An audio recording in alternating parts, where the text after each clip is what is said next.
Hold on, this is a test. I want to make sure that my volume is coming through. One moment.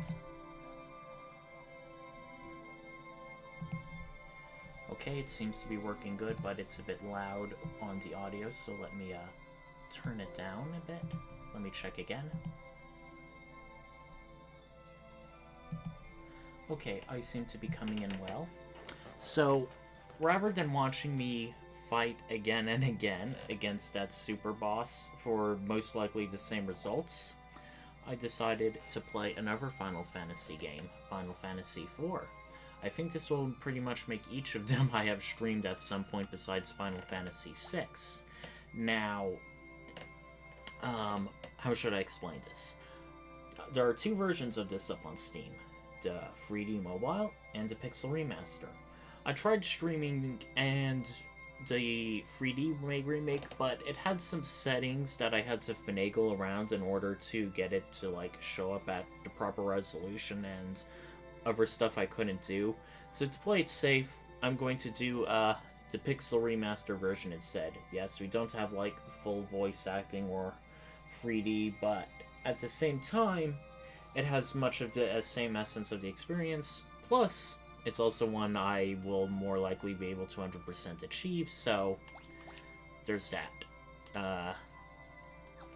Final Fantasy IV, for those of you who are unfamiliar to the series or to this particular one, was when the Final Fantasy series started to become a lot more story strong. Final Fantasy III beforehand had sort of interchangeable generic characters. Much like Final Fantasy II, Final Fantasy IV had characters who had their party members who had their own unique lines of dialogue.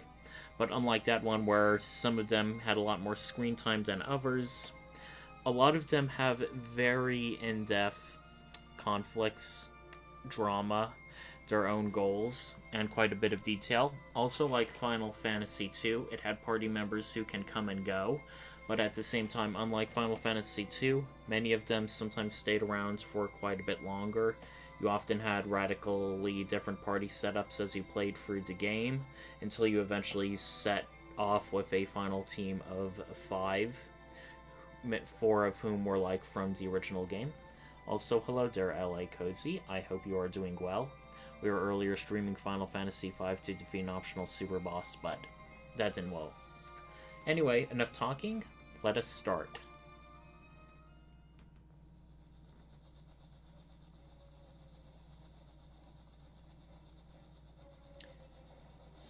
Anyway, is my volume coming in, both the game audio and my voice? How does it sound to you?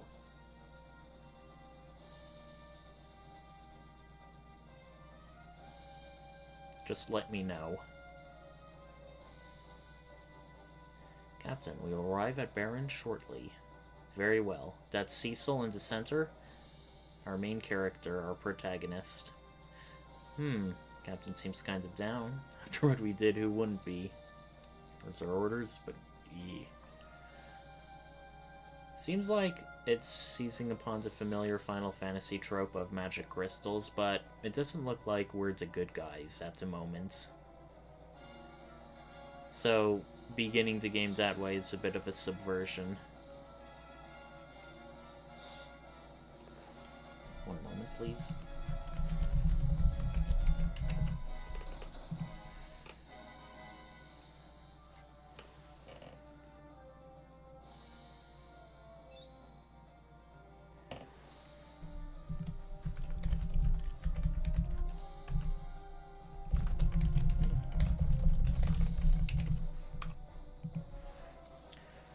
Are supposed to protect people, not harm them. Okay, that's good. Yeah, I'm doing Final Fantasy IV, not Final Fantasy V, because if I'm going to be streaming for 2 hours, I'd rather not have it be against the same boss, trying and failing again and again. Gives people some more variety in their entertainment. And as we're starting out, it looks like we're talking about, apparently we're part of this airship fleet for the Kingdom of Baron. And we apparently just seized another nation, Mysidius crystals, because they were supposedly a threat. He doesn't feel good about it because they hardly put up a fight. You have a bit of a tutorial. We're fighting some monsters in the air. In other versions of this game, this battle actually, and including this one, everything is automatic. Cecil uses a red fang to kill them all, basically just to show you what a battle's like. However, a red fang is a consumable magic item, so it isn't exactly what I'd call the best tutorial. As you can see, he also ends up having full HP before. He's also showing another thing, Blue Fang, which does lightning damage. These are very rare elemental items in the game that you won't be getting much of, so he's really being liberal with their use. Apparently, encountering monsters while flying through the skies isn't normal, or at least not in this frequency, so that's also a sign of things not being all well with the world. Another notable thing about Final Fantasy IV is the series creator, Hironobu Sakaguchi.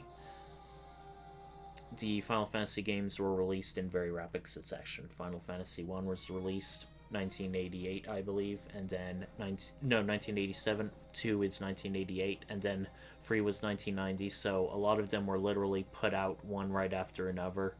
So at that time, when making Final Fantasy IV, in the interim time, Hironobu Sakaguchi was like reading a bunch of different like classic fantasy novels, getting more into literature, seeing how, basically learning more about the art of storycraft, which he used to help do Final Fantasy IV, to make it more than just a by the numbers dungeon crawl. Of course, it still has a lot of classic tropes like, okay, it's a medieval fantasy setting, you have your knights and your white mages and black mages. You know, you saw to keep some familiarity, but the story was really expanded.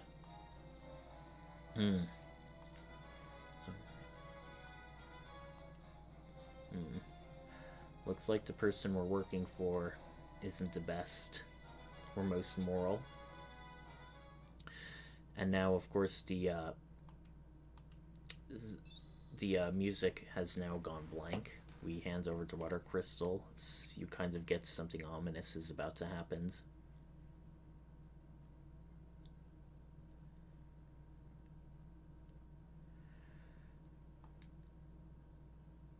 The king seems a bit shook up about this.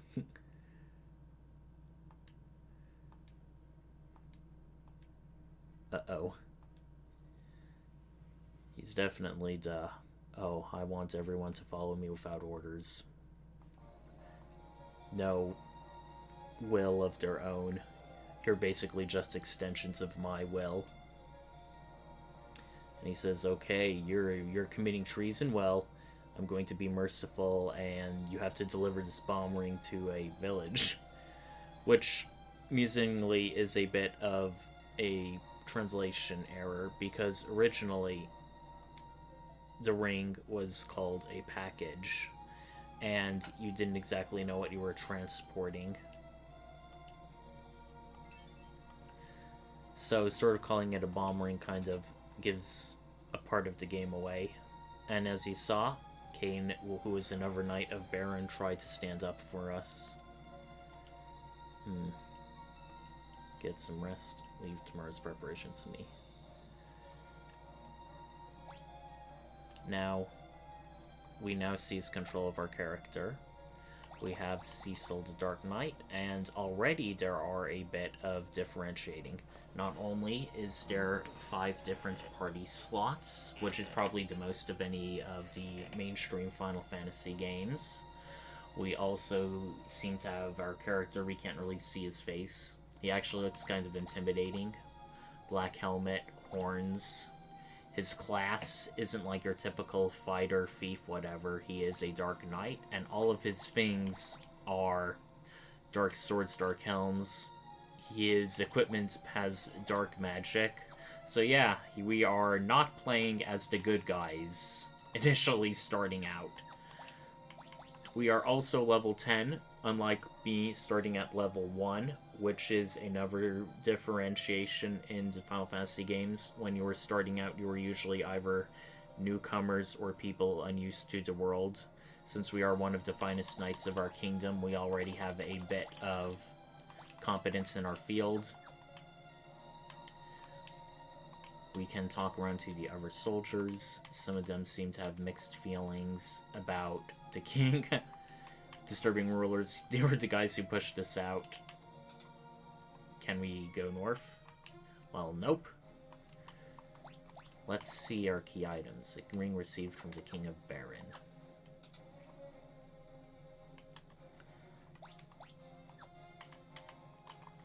Mist Valley.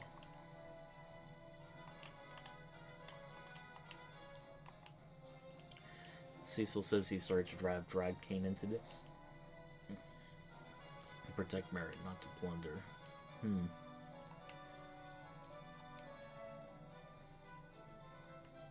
If I was and a dragoon. So yeah, those were like the two big, some of the knightly classes in the previous Final Fantasy games. There was like knight, then there was Mystic Knight / Dark Knight, and then there was dragoon.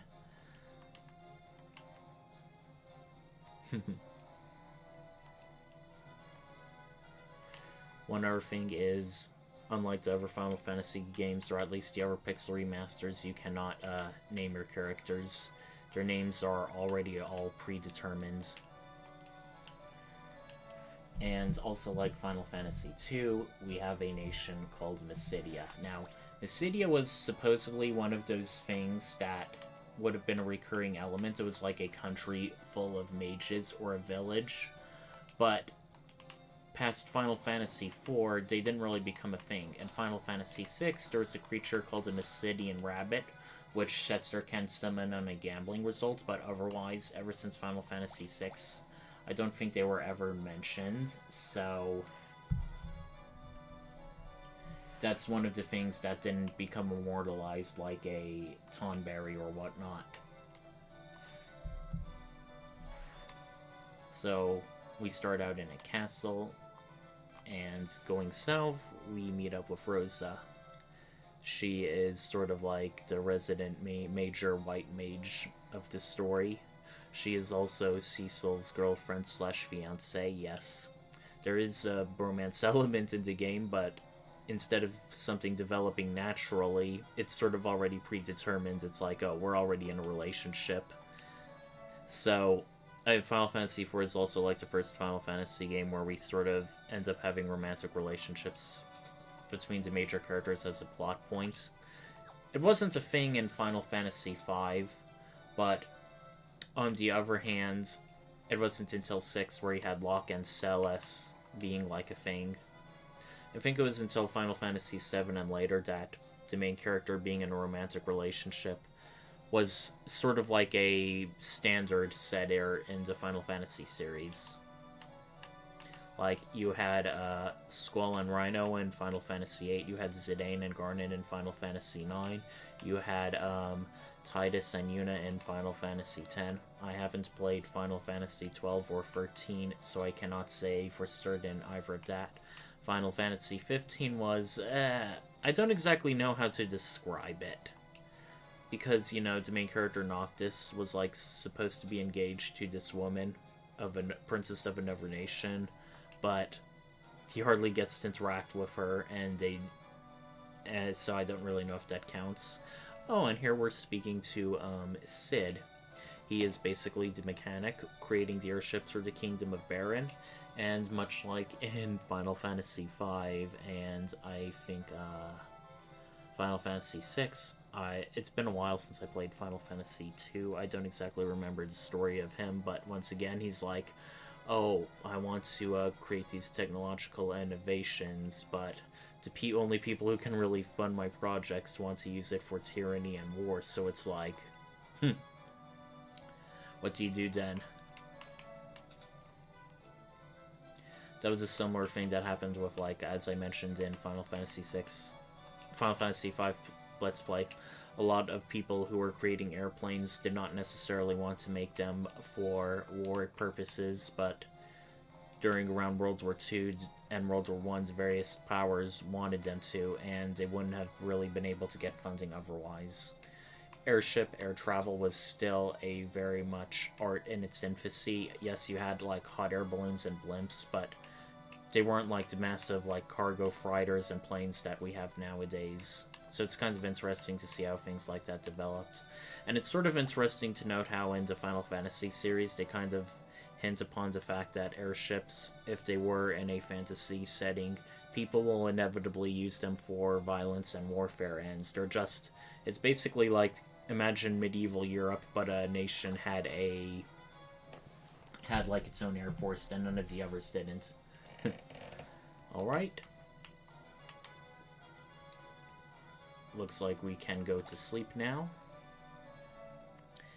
And yes, I realize I'm talking about a lot of stuff off topic, but I sort of like tried to tie it back into my thoughts on Final Fantasy and stuff, so I hope it's tolerable.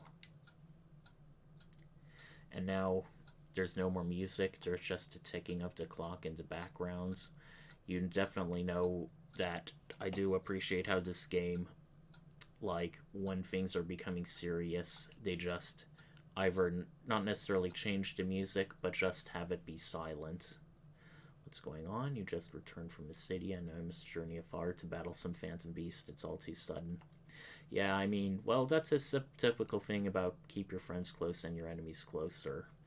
Simply having, like, the king simply executing or imprisoning his best knight would destroy morale more than it already has.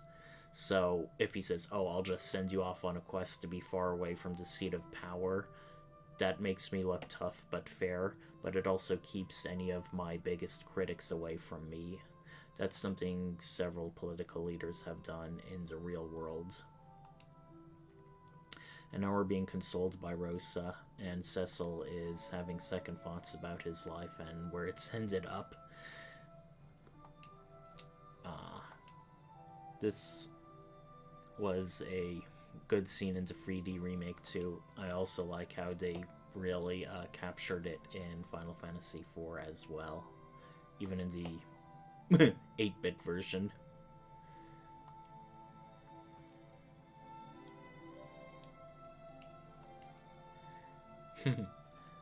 I mean, wait, why can't they? I suppose it's like Dark Knight, White Mage, your magical forces are fundamentally unopposed. I mean, they haven't really talked about, like, classes in this game or any social stigma. It's sort of left to be theorized on.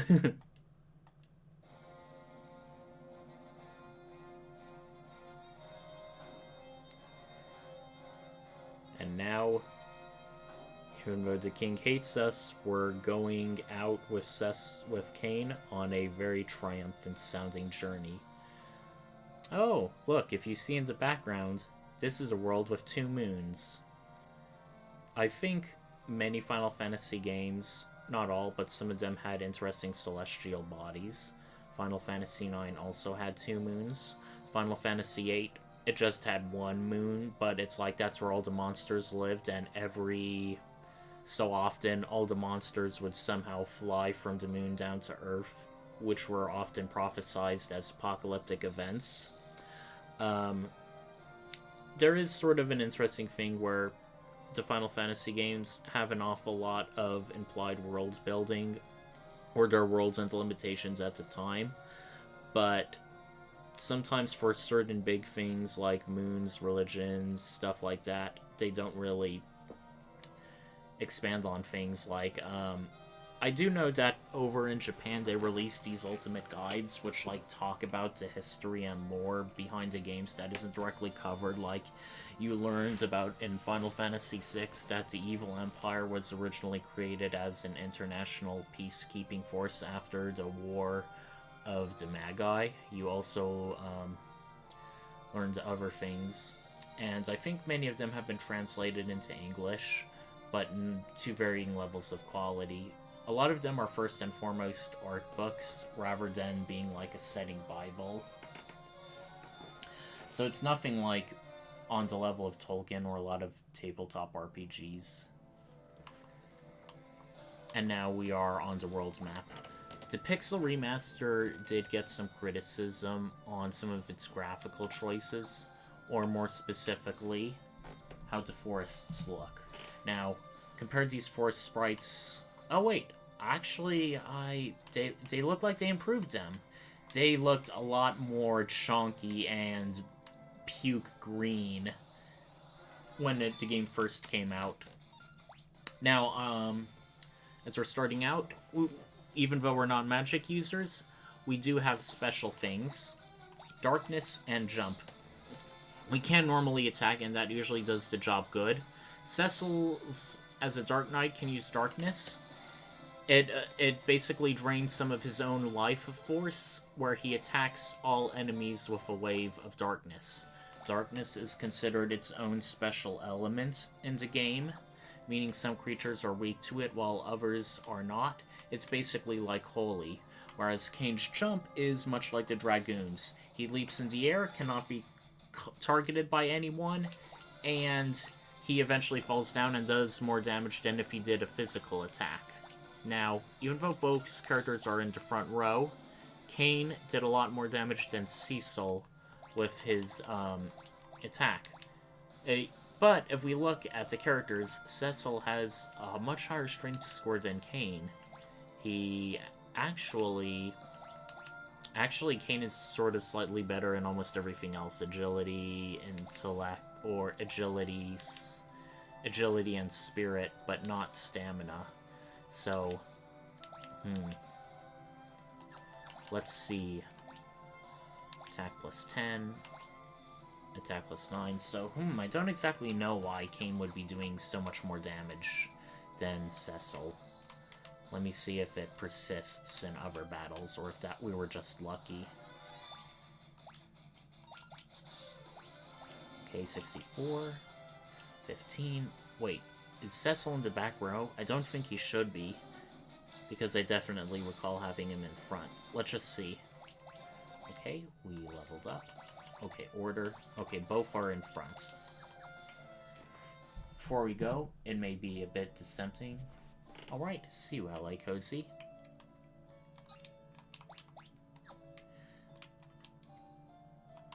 As I was saying, it may look deceptive on the outside, but there is a town next to the castle, rather than it being like part of one big graphic.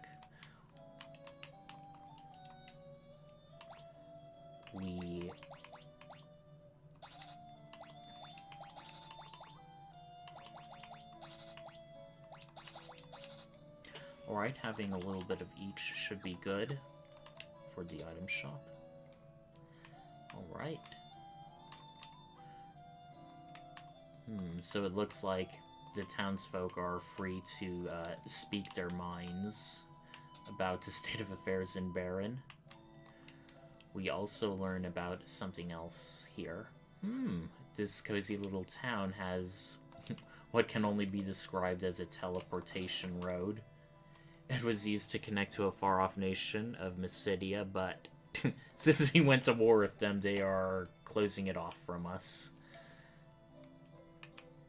Right, and much like many of these early Final Fantasy games, we have a quote-unquote tutorial place where we can talk to people. I've played this game several times before, so all of this we already know.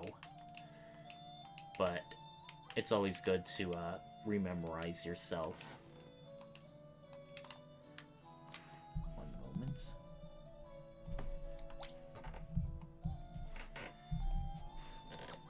Looks like there's some stuff we can get in the inn. So we'll just head down there. When I did this game, like many others, I almost got all of the whatchamacallit. Oh, good. I didn't accidentally want to waste money. As I was saying, actually, I somehow forgot my train of thought. That's a bit embarrassing. Oh, see this thing called Dwarven Bread? In Final Fantasy III, it was known as Gnomish Bread. It casts a sight spell, and it basically opens up a map of either the area or the world. However, in the Pixel Remaster, as we basically have a map on us at all times, it's sort of rendered useless. I suppose it was just kept in there for legacy's sake.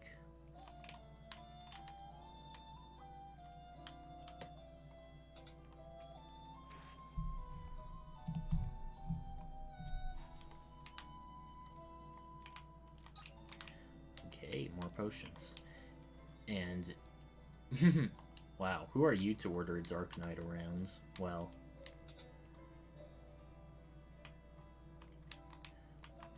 we are now in Rosa's house.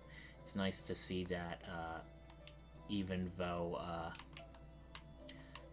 in a lot of RPG games, characters might necessarily not really have any ties or family, at least not explicitly mentioned, but I do like how in Final Fantasy IV they sort of like have, oh, this is a character, where they live, are their parents. They did that for Final Fantasy III as well, but that was quite literally your starting town, so I think that's sort of simple enough to do.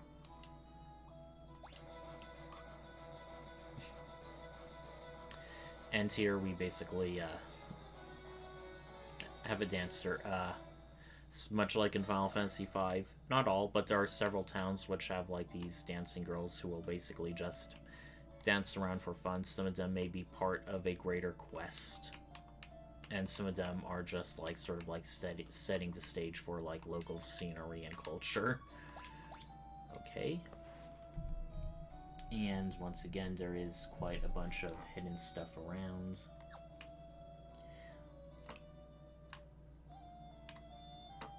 If we go...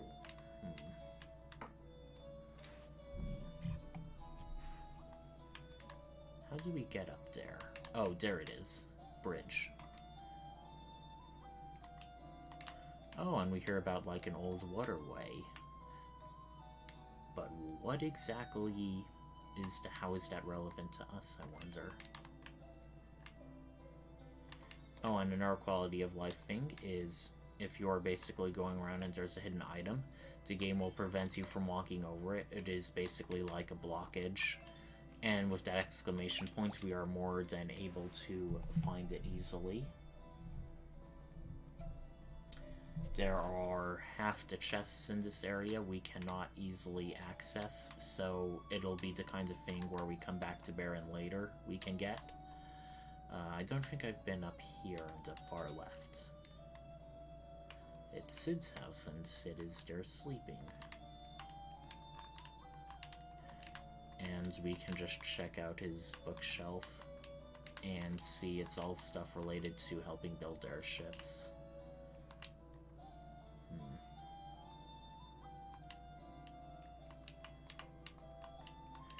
Seems not much is right with Baron lately. Let's get out of here. Oops, didn't mean to go back in. Well, even though this looks like a nice expansive world, there's only so many areas we can get to, so, No, these are obviously a bit of my endgame saves. So, another thing this has over the 3D remaster is you have 20 different save files. In the 3D one, I think it had precious little, like only 3 or 4 different save files. So, when it comes to like saving your game often and in different slots, it's usually much better to have one which has 20 rather than 3. Not exactly that I needed much. I also don't think these were in the original game, but there's a chocobo forest which we can use. If we use Geishel Greens, we can summon a fat chocobo, and just to show it off. In many of the Pixel remasters, and I think Final Fantasy III and others, there were fat chocobos. We could deposit and withdraw items, sort of like a bank. However, as we don't have limited item inventory space in the remasters, we don't exactly need to do this. Ah, and that's weird. A white chocobo restores your magic points, but the normal chocobos we can basically use to go around. They avoid random encounters. We can also go through rivers and shallow waters, but not the open ocean. However, there isn't really much we can do here other than just go west and northwest, so even though we are pretty high level, it would be good to grind for experience. Because this game isn't necessarily on easy mode all the time. They're goblins, so they're not really worth using special attacks on. We're just going to take them out with regular ones, okay? And Cecil is now doing some respectable damage. I like to see that. Ooh, one other thing I really like about this game is the dungeons. Not all, but some, like this mysterious cave, have really good mysterious sounding music. Okay, since there's 6 goblins that may take a while, let's just use darkness against them. Okay, that was enough to take them out. Goblins have sort of been a beginning enemy mainstay in basically most of the original Final Fantasy games. Final Fantasy 1, Final Fantasy 2, and Final Fantasy 3 to 5. They're basically typical monsters in Final Fantasy 4, 5, and 1, as well as 3, but in Final Fantasy 2 they were implied to be a bit more, like, intelligent and could be, like, servants of, like, the evil empire in that game, and basically work alongside mundane soldiers and humans. But then again, actually, I start taking it back. In all of the games, they sort of seem intelligent, like they have clothes, stand upright, have knives to use as tools.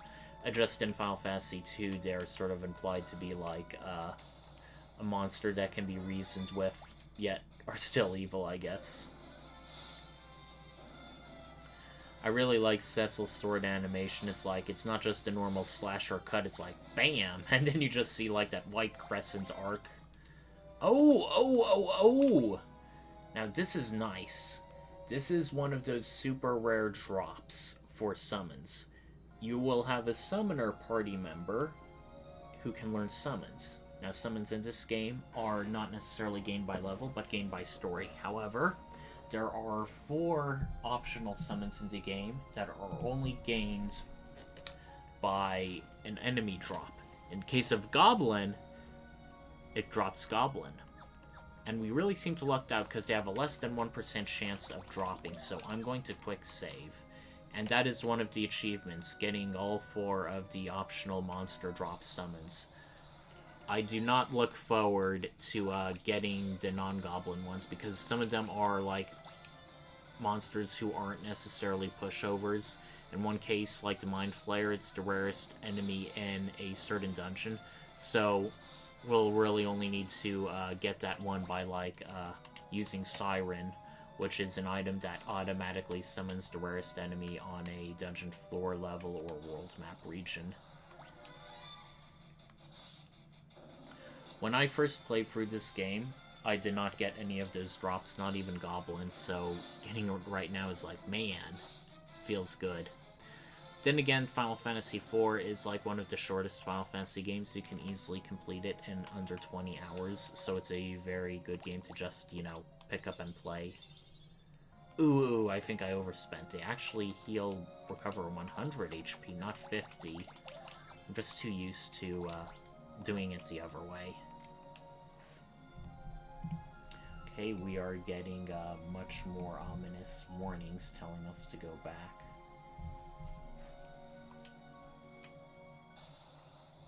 Oh no, this is not the boss yet. This is just the normal enemies. Man, they're pretty slow. And they missed. Oh, okay. Actually, I want to try and level up Cecil if I can. I don't think it'll make a huge difference, but I like to. Okay, now we're starting to fight things other than goblins and sword rats. More buggy enemies. But again, they're not really tough at all. Push over. Okay, leveled up Cain almost. Let's see if we can get him up. He will definitely be up by the end of this battle.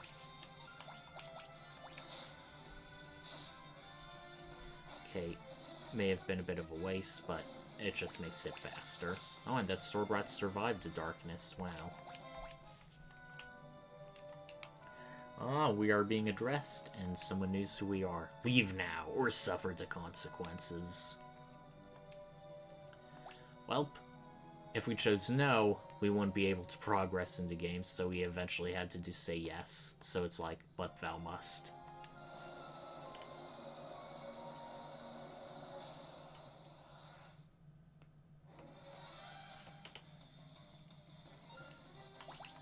And we are fighting Mist Dragon, our first boss in the game. While it's in normal form, we will have a Cecil jump if we can.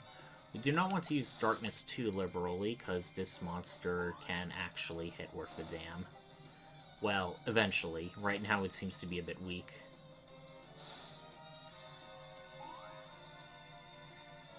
Okay, we do not want to hit it while it's in mist form. Okay. Because it will counterattack with this Cold Mist. Attacking the mist is futile. Mist will retaliate for your attack. Ah! That's an interesting bit of a helpful tutorial, so while we're waiting, let's heal ourselves. Ooh, and this is some other good boss battle music. Some of you may recall that this was used for the optional boss of Kulex in Super Mario RPG for the SNES, where that character was basically a homage to classic Final Fantasy. Okay, the Mist Dragon is now in normal form, so we are going to attack it. Seems like Darkness doesn't really do that much better, so let's just normal attack.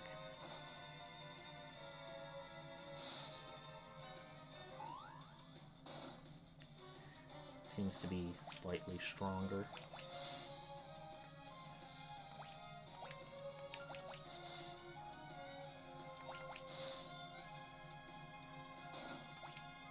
I'm just feel like it may eventually like do a mist form. That's why I'm normally attacking, because Kane's jump is a bit less controllable once he's up in the air.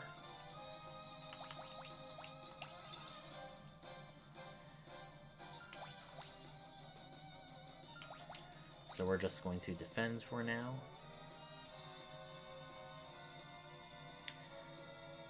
Yeah, the Mist Dragon does not attack when it's mist form, it's purely defensive.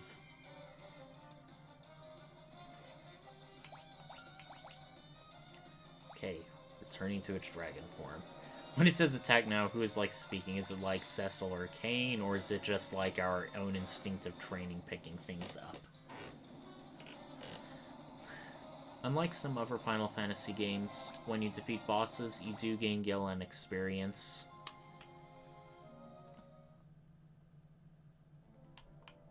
Now, we just need to head now forward to the Village of Mist.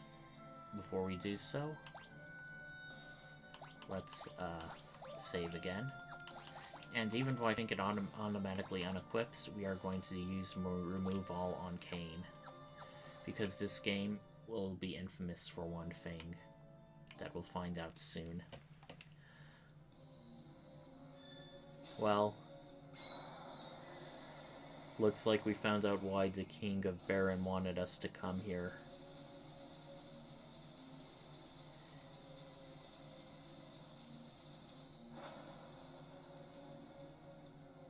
Oh no.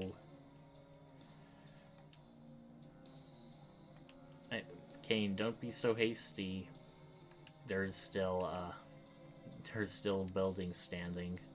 But yeah, it looks like the Kingdom of Baron viewed the summoners as a threat, so he wanted to use this bomb ring delivery to destroy them. And it looks like the Mist Dragon we killed was like the guardian of this girl's family.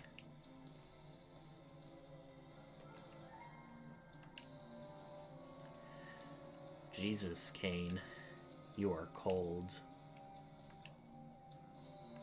Cecil, this is the part where Cecil says, "Alright, no longer." And Kane says, "Oh yeah, I'm with you too." Kind of wondering if it's a bit opportunistic for Kane to say something like that or not at this time. Well,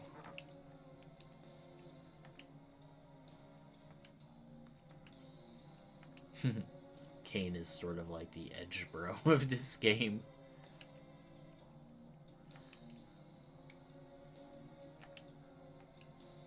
Understandably, she doesn't want to have anything to do with us.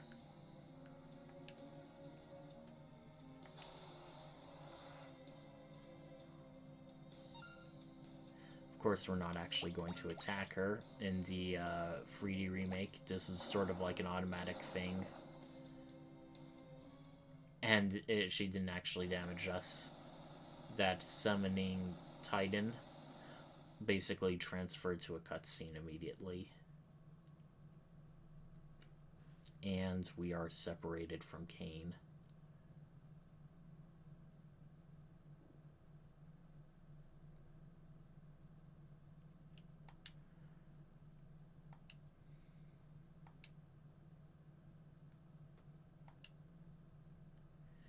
Hoo boy. So, we are now a knight in rebellion. We have this girl who is the last survivor of the summoners. And now we have basically a big feature. Only one way to go is a big featureless desert. Things aren't exactly turning out well for our heroes so far.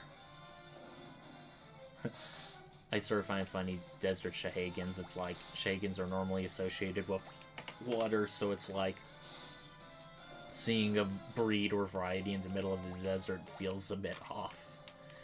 I know there's only one place to go. Kaipo, Oasis of the Desert. And as soon as we go in, Cecil heads immediately to the inn.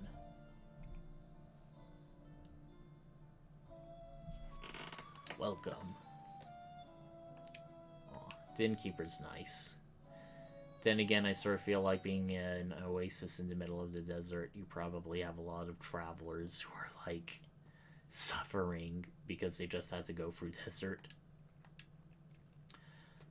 Understandably, the girl is not much willing to talk to Cecil. She, for a very good reason, still associates him with all the destruction that literally most likely just happened earlier in the day. Cecil says, "Alright, I know you can't forgive me, but you're a child. I should at least protect you. It's the very least I can do."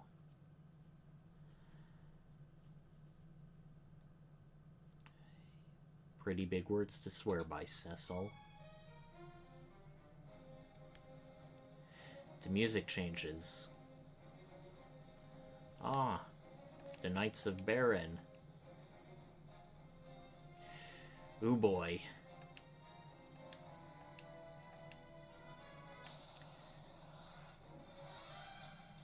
Time to live up to your promise, Cecil, and to defy the king. Now, this battle can go in one of two ways.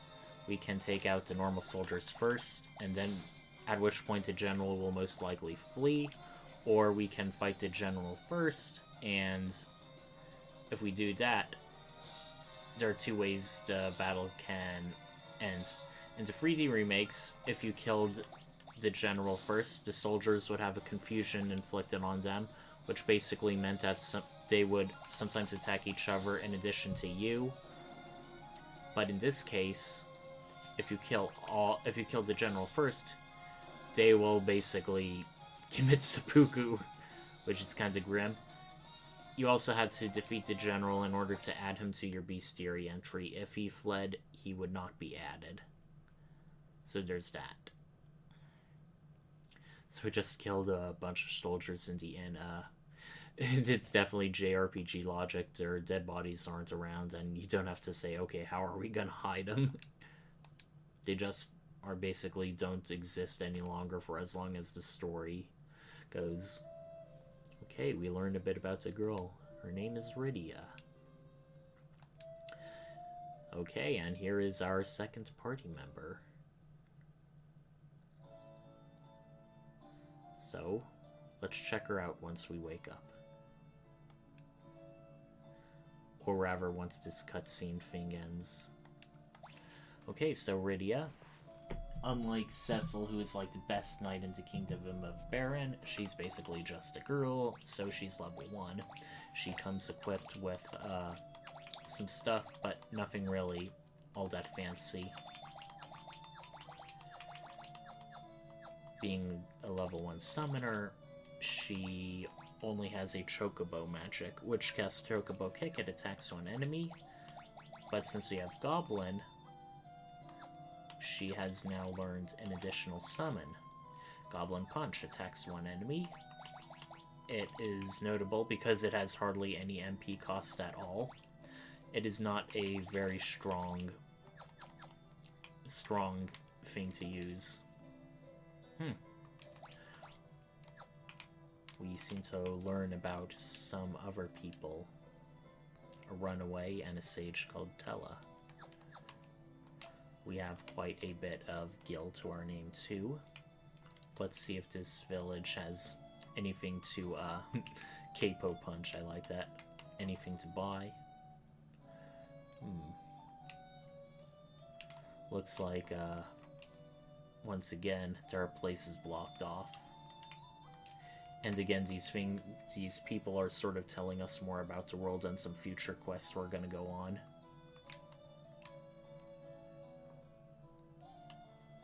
Without further ado, let's check out the rest of this area.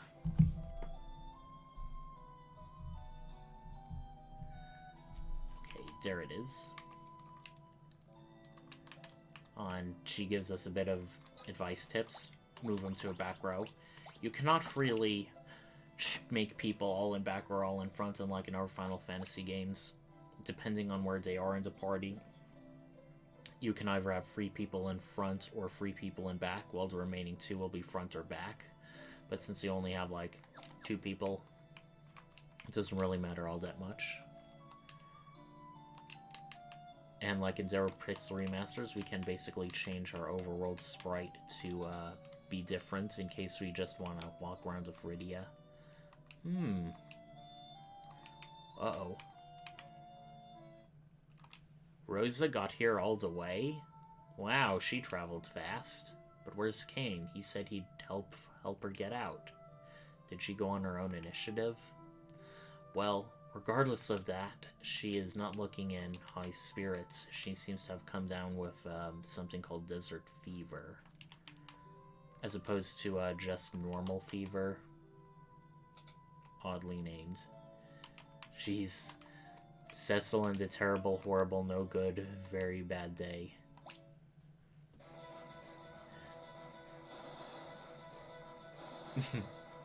Another dancer. Another optional scene. And no, I don't think there's an achievement for watching all the dancers. Oh well.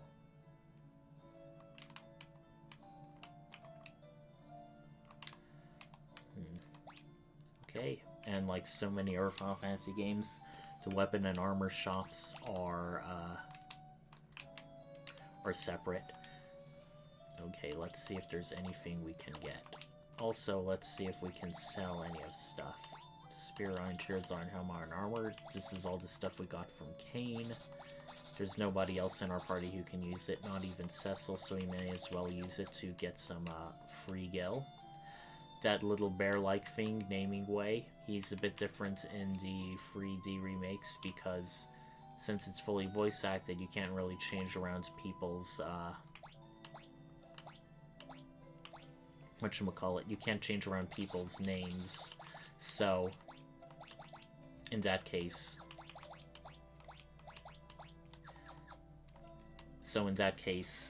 he sort of had another different role.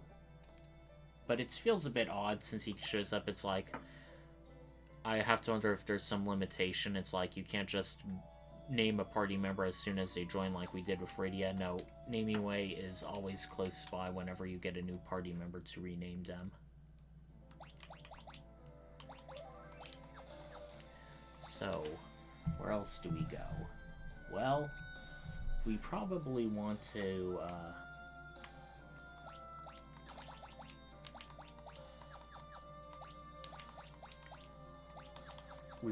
level up Rydia a bit. You may also notice that her rod, even though it's a weapon, can be used as an item in battle. It casts a spell magic arrow, and we can use it even when unequipped, so I'm just going to show it off right now. Okay, dealt a pretty good amount of damage for her. She leveled up twice, wow. And now she has Blizzard and Cure, which are black magic and white magic element respectively. Her magic points are still pretty low, so we don't want to be too liberal with her casting yet. Let's see how much damage she does with her arrow and back. Okay, I would much rather cast Magic Arrow.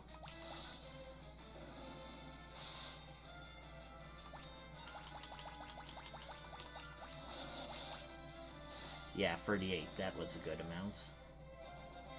She also learned Sight, a spell we don't exactly need. She also learned Thunder. You may notice that she did not learn Fire or start out with it. Well, there is a story-related reason for that, and I'm pretty sure you can easily guess why. I mean, it... what with what happened at the village. Okay.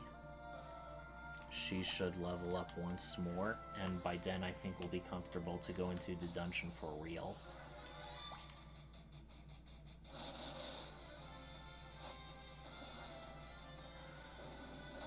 Okay, that monster is still up, and ooh, Rydia took an awful lot of damage. Okay, now she is at level 6. I think we are comfortable enough to start proceeding with the game as usual. But let's rest at the end right now. Oh man, I miss how cheap in prices were in Final Fantasy V. Even just starting out in the game, it's a pretty penny, or a pretty gil in this case. Wait, there's still an item shop in the end. Sorry, I just keep getting thrown off a bit. Okay, 450. Do we need another gold needle? We may need a few Maiden's Kisses.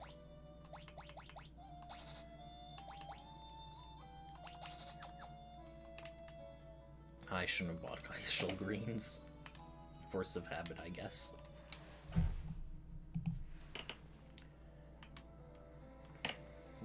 Now for the next dungeon, it's a cave, more or less almost straight to the north. The underground waterway. It has an awful lot of chests, so wow. So we just want to go immediately north from the entrance. There's some chests. They're a bit resistant, so I'm going to presume they're weak to thunder since they're aquatic creatures. And ooh, we dealt a good amount of damage. These enemies are not doing much to us, so we still seem to be relatively safe. We learned a white magic spell Hold. It's a bit separately named because it's offensive in nature. It causes paralysis. So yeah, white magic in this game is not always purely defensive, at least not the ones other than Holy, which I appreciate. And now we have a preemptive strike. We want to be dealing with the water bugs relatively fast. If I recall, I think they can cast... yeah, they can cast the most powerful cure spell on themselves or others, so... it's usually advantageous to take them out because they can cure other people in the fight. They do eventually run out of magic points, though.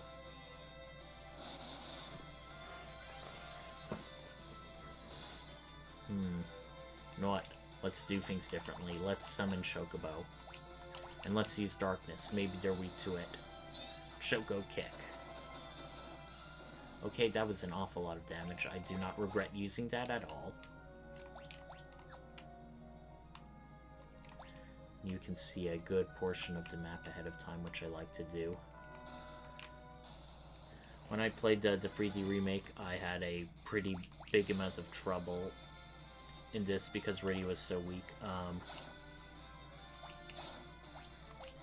The zombies Since Cecil deals dark damage with his sword and darkness, they are hardly affected at all because they're like resistant to dark. So instead we're going to use some white magic from Rydia to help.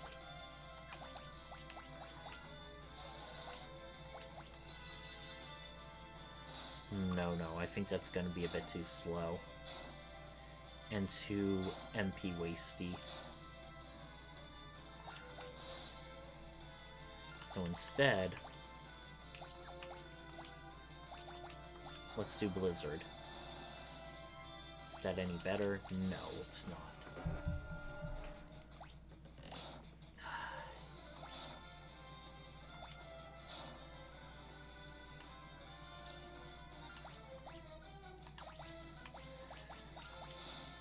Let's do Thunder.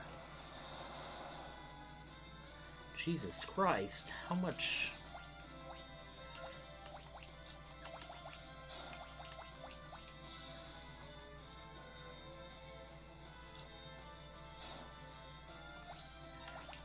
just for the heck... I didn't mean to do that,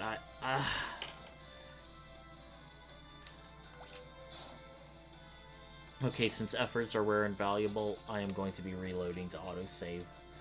Don't worry, we didn't really get that far, so...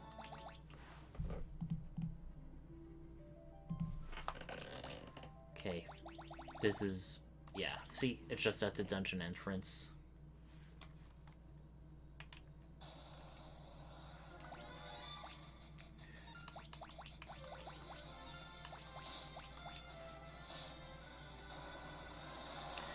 Now, Rydia looks like she may be wearing a crown on, like, the side of her head, but that's not it. It's more of, like, a pinion or a hairpiece she is wearing.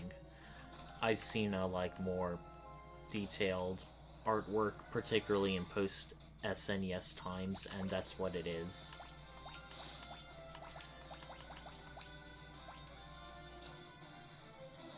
Alright, Chocobo Kick to deal with the water bug.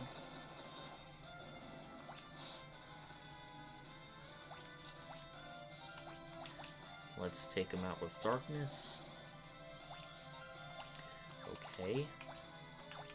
I feel like one more physical attack should take him down, so...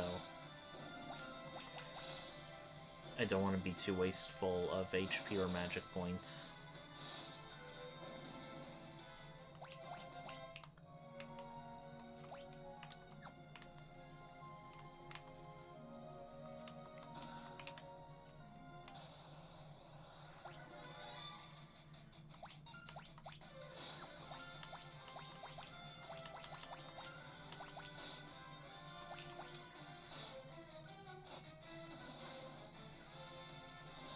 Thankfully, no zombies. Right now, we're just gonna run from zombies at least until we get a certain other party member who may be better able to deal with them. I hope, at least.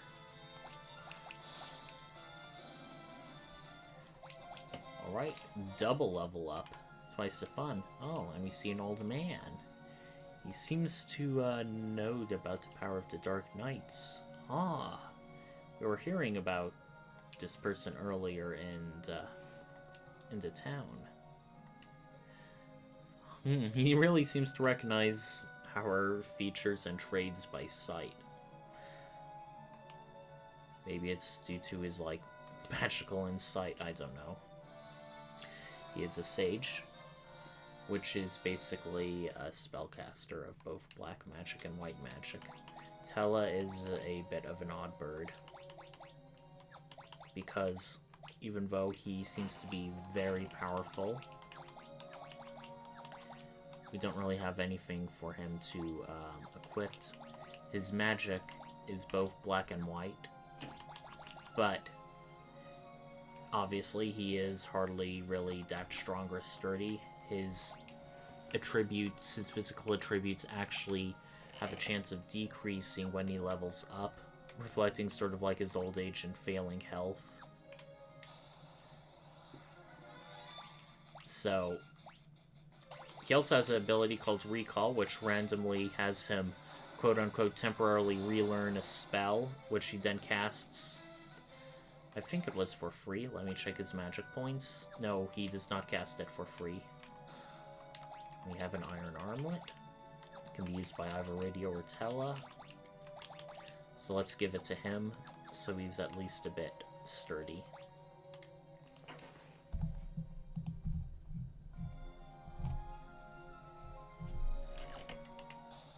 Now, there's a hidden area here that I want to get before proceeding.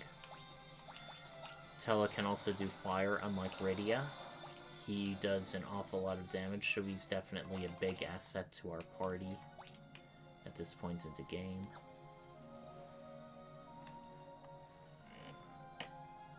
We cannot go through here, but this waterfall has a secret room. It's a hidden chamber with X Potion, Dry Effort, and Phoenix Down. X Potion recovers all of your HP, and if I recall, Dry Effort recovers all of your MP. They cannot be bought in typical stores, so you definitely want to treasure them. Now, without further ado, let's get out of the water and continue our journey. Another thing about Tella is, even though he's a very powerful spellcaster, the magic points of other party members can continue increasing, but Tella's magic points don't stop increasing after a certain point, either 90 or 99, and he's already very close to that limit, so there's that. There's also another story-related reason why he cannot go past that limit. So even though he's powerful, he does have quite a bit of limitations that other party members don't really have in this game.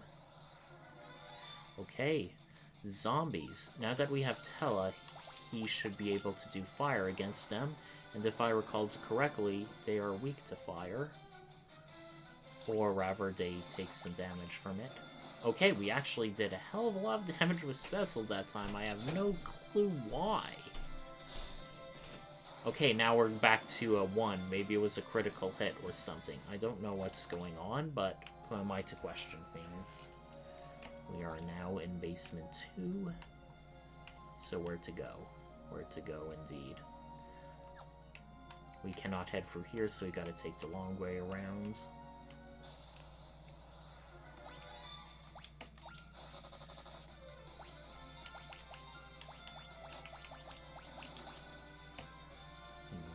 Probably should stop doing it. Cecil is getting a bit low, but on the other hand, there is an area where we will be able to rest. Okay, another potion.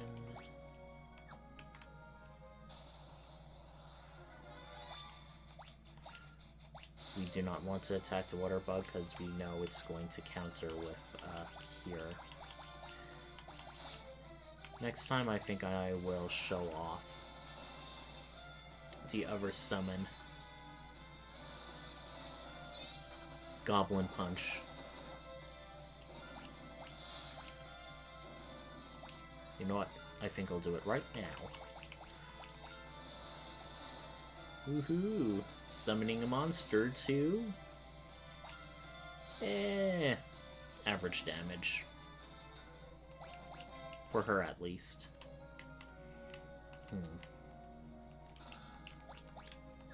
We're already halfway through the treasures here. That's a good sign.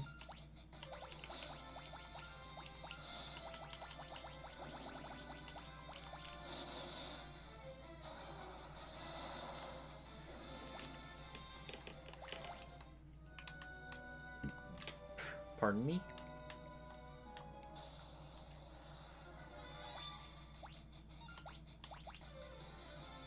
Now,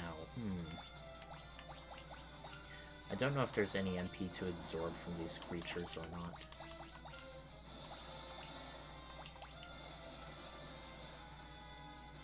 Okay, that's a decent amount. That is not a decent amount.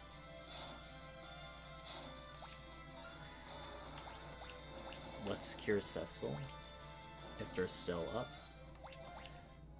Now, much like our Final Fantasy games, you can use certain spells, white magic mostly, out of battle.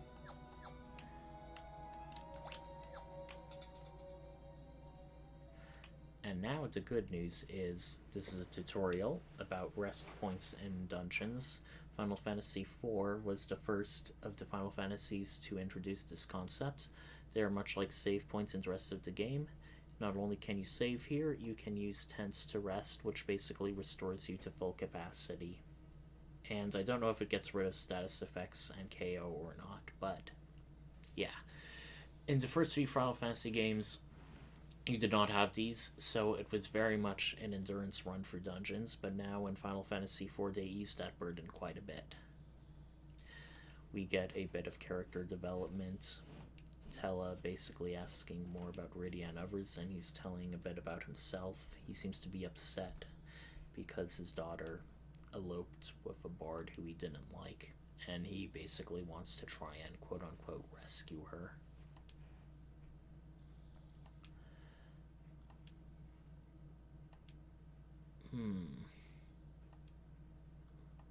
Of course there's going to be a monster. It's never just a simple task.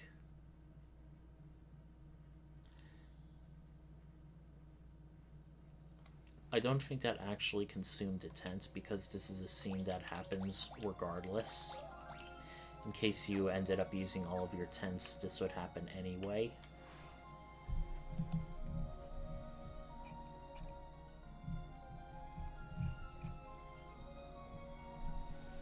Now, this nearby chest has something I think either Rydia, Tella, or both can use. It casts Blizzard when used in battle, but unlike Final Fantasy V, it doesn't break upon shattering, so you can continue using it again and again. I think we're going to give that to Tella. Can you... I don't know if you can use an item that you have equipped.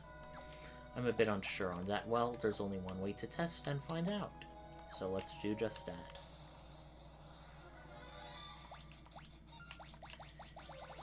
Okay, nope, he cannot.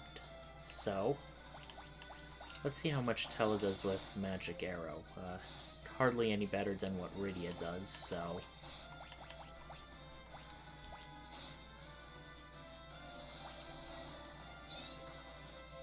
More of the same enemies. Okay, we definitely want to take out the water bug, since this time it actually survived. Okay, you can't actually use Ice Rod if you have it equipped in battle, so let's switch that out. Poisona basically is white magic. It heals the poison status effect. So we don't exactly need that at the moment because we have some antidotes to fall upon. How many? 6. And we haven't really been fighting poison-heavy enemies so far. I forget if Gigantoads can qualify or not. I actually think they can inflict you with the Toad status instead.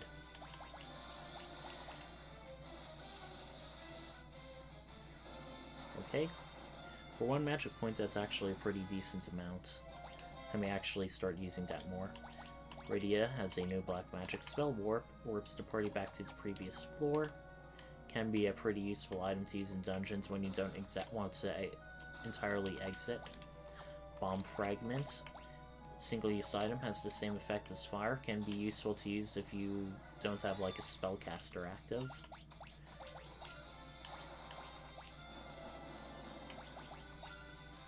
Alright, let's try and hit him with a double whammy. Okay. Okay, that was actually almost enough. Good.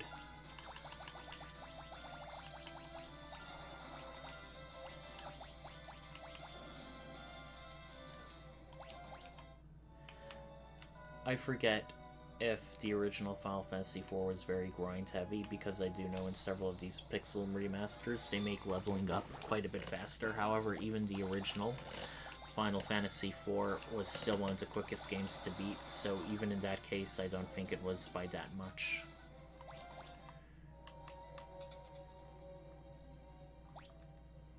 Okay, I count 2 chests. And I count 6 more, which need to be unseen. There's a hidden passage we can go through.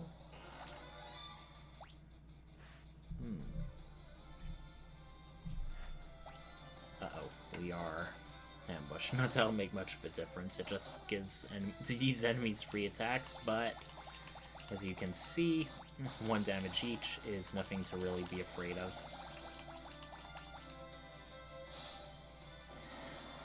Golem Crunch seems to be a bit random. It dealt 22, but a previous one dealt like 44. I do like how early on in the game they give us these, whatchamacallit. Okay.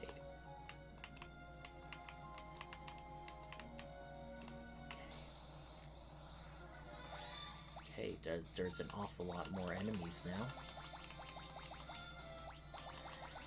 Okay, let's take out one of the water bugs with a chocobo, and in case it's still standing up.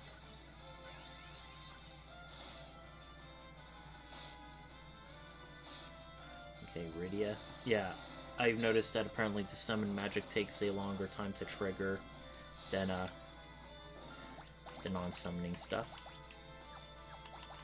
Okay, I think that Water Shell is going to be almost dead anyway. And this will definitely be dead.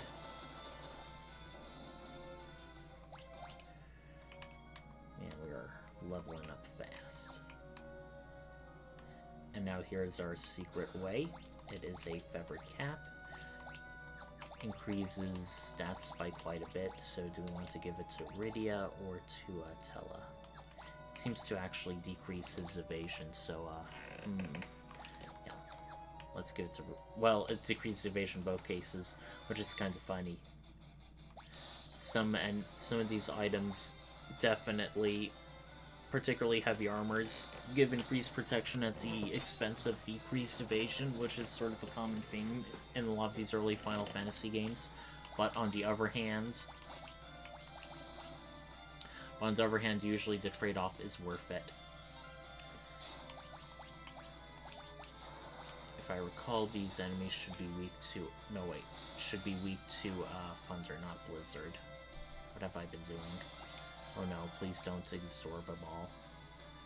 Okay, she does not have enough magic points. That's what happens when you get osmosed.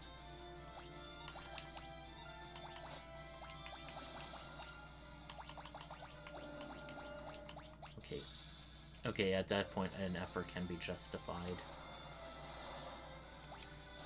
Okay, they seem to be very physically... They seem to be very magically defensive-minded, so let's just do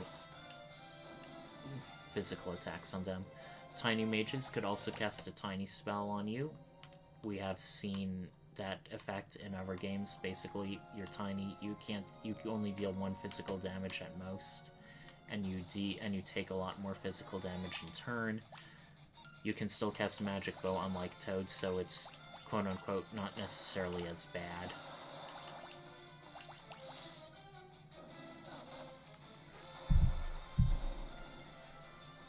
Alright. We are making great strides in this dungeon so far.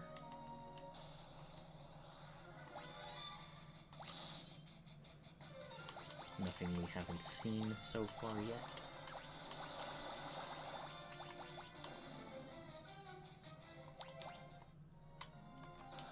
Okay, a potion.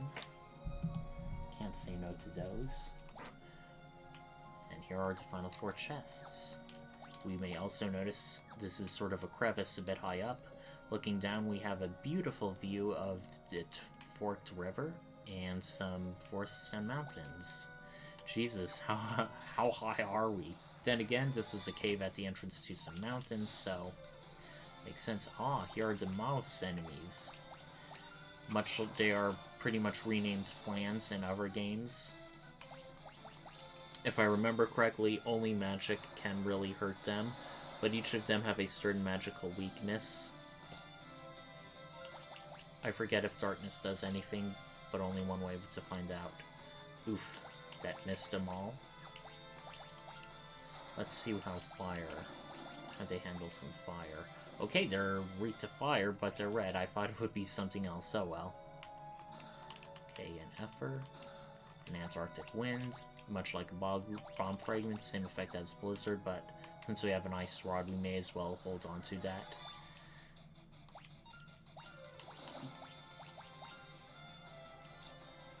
I like how when they targeted Tella, he briefly stopped casting to evade, and then he continued casting. That's a nice little touch I like. Okay, we're definitely gaining levels fast in this game. We're already like level 17, 13, and 20. Even though Cecil and Tella started out a bit high in Final Fantasy V by comparison, it took, like, I think at least 2 to 3 crystals before we were, like, around level 20 when we got to the Library of the Ancients. It's sort of interesting seeing how power and level is scaling differently in all of these Final Fantasy games. I still remember how, like, in Final Fantasy II, just by proficiency, I was able to get a completely ridiculous number of hit points by the end of the game, like around 8,000, and in so many of these other Final Fantasy games, it is really, really difficult to get, like, above 3,000 HP. So yeah, that's a little touch I find interesting.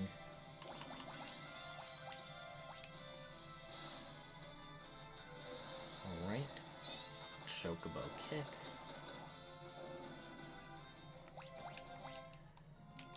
Okay, we have Shadowblade, our first upgradable Dark Sword for Cecil. Dark Swords, if I recall, can't really be bought in normal stores. I think it's like a very forbidden, specialized art. Okay, Monster Lives in Cave Beyond. Use the tent outside if we must. Sounds like a good idea, Tella. We're now back at the overworld. We're fighting Desert Shahagans, not in deserts, but wide open spaces.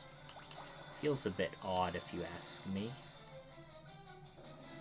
Oh well, Tella quickly dispatched him, and since both our spellcasters have pretty low hit points, pitching a tent is a good idea.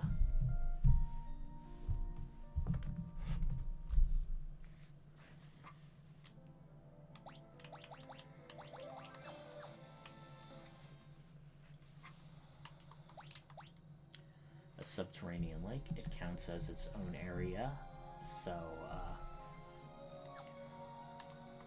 we can't really go anywhere else. As soon as we step one foot, we're just automatically jumping off a waterfall.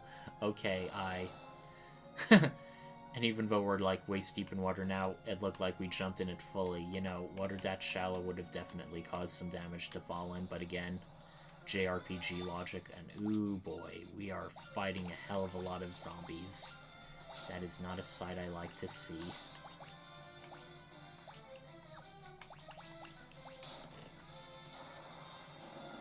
Oh, I forgot to tell you about one of Rydia's new magic, Toad. The Toad spell is a lot like Mini. It basically depowers an enemy, but unlike Mini, they also cannot cast any spells. So, it's a pretty useful debuff to use. Let's see if I can do it. I don't think it will work, but let's just see. Nope. Should have expected as much. Okay. Took him out with some magic arrows. Now we have half the chest down here. Hades glove, Hades helm, more Dark Knight equipment for Cecil. Stuff that belonged to a demon. I like how even though it's like Cecil is like practitioner of like this dark magic, he isn't really like an edgy emo cringe lord that you would expect. Oh no. I definitely know if I cast Thunder, the tiny mages are going to rebuke with Osmos, so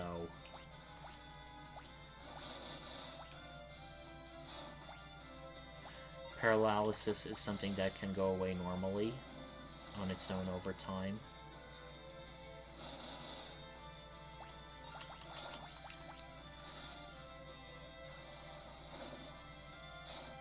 Okay, Tiny Mage counts surge with Osmos or on holds, depending upon which, whether you hit him with a physical or magical. Man, Cecil, where were you when... where was that 114 earlier? Okay, since our party is paralyzed and taking such a hurting, let's try and use Dart and Sandy Shahagan.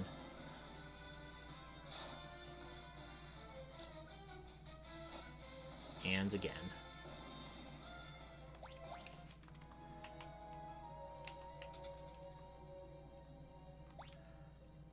are 2 more chests there. Easy peasy. Besides that secret thing behind the waterfall, these have been rather trivial. Hermes shoes. Shoes the same effect as haste. Unlike Final Fantasy V, they are an item in this game, meaning they are one use. Toadger, I loved that name. It's hilarious.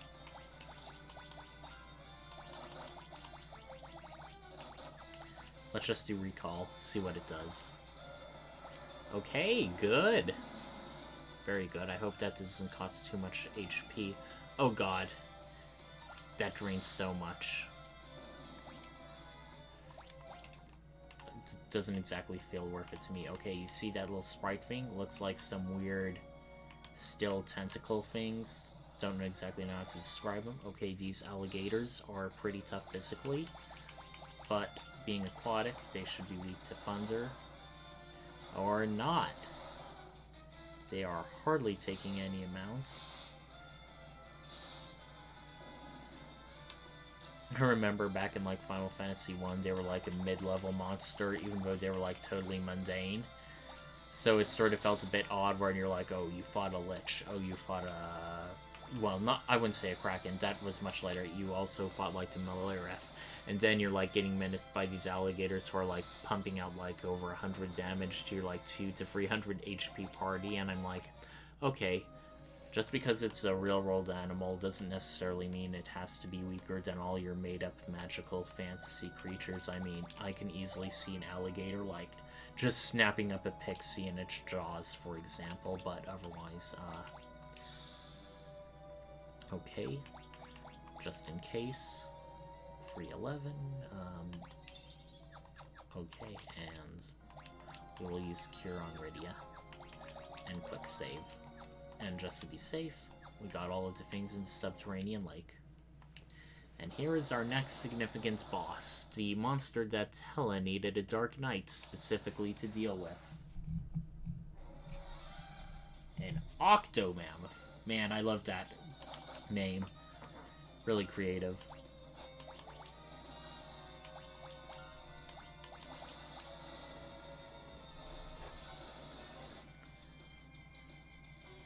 Okay, do not use Goblin Punch. Do not use fire either. On the other hand, it looks like... Did you notice how it changed? There is now one less tentacle. Okay, whoops. I did not mean to keep it on auto.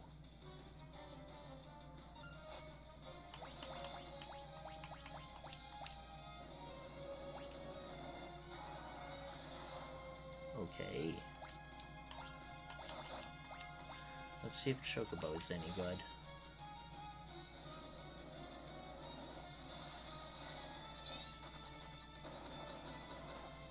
Okay, that's a pretty decent amount. We're really putting on the hurt on this monster. And it has hardly been able to hurt us so far. Not exactly the most threatening boss we've had so far. Again, we're still early on in the game. Excellent, he's weakening.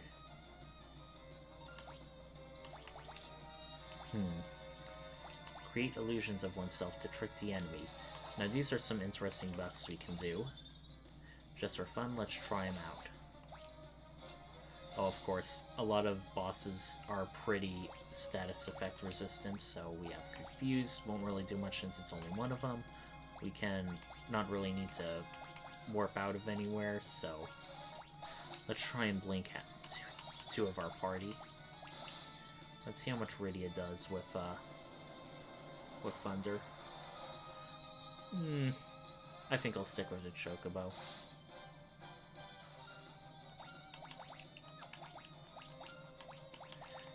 And just for fun, let's see what he can recall.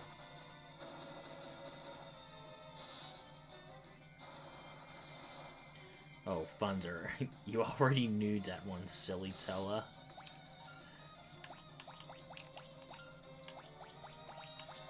Let's see if Magic Arrow is any good. No, it's not. Okay. It's alright, Rydia. You can call off your spell right now.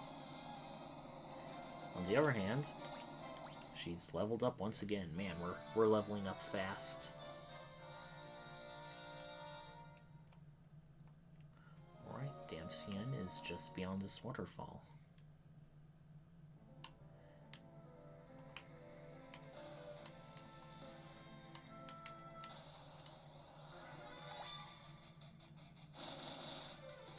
Oops, I did not mean to do that. Oh well.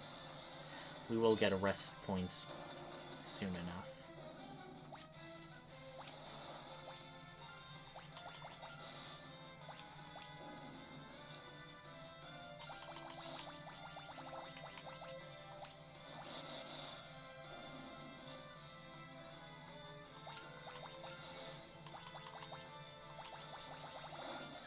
Well, so much for that. Let's see if Goblin Punch does anything worthwhile to a tiny mage. Nope, it does not.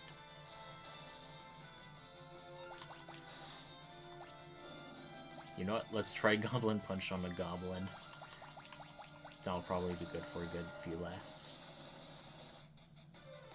Okay. Dealt a very good amount of damage. Okay, let's see if we can level up Cecil. I mean, we can, but you know what I mean. Oh boy. This was the best way to often grind up that goblin summon. Because even though it's individually less than 1%, that counts for every enemy, not per battle. So you often wanted to trigger random encounters, which had a lot.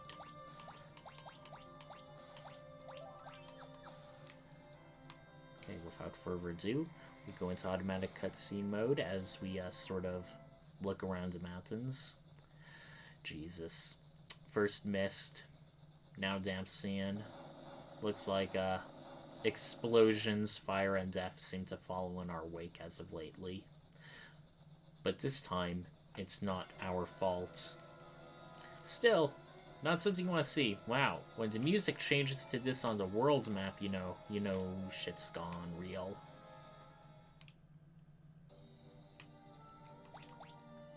Oh no. Are there any survivors?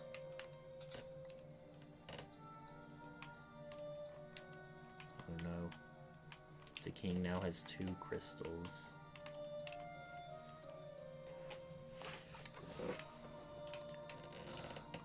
Well, I wouldn't call it looting.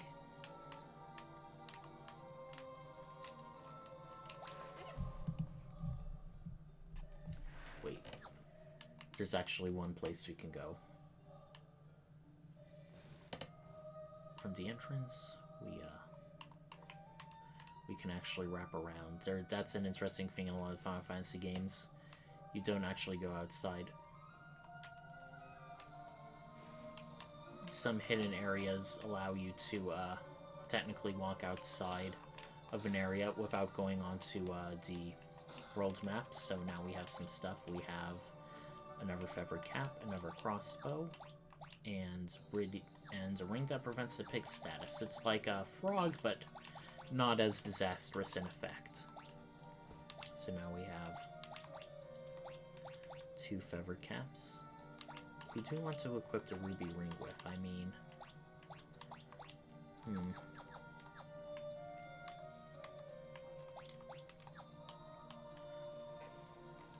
Nobody at the moment. Antidote, eye drops, potion. Ooh, an elixir. Okay, we got all but 1 item.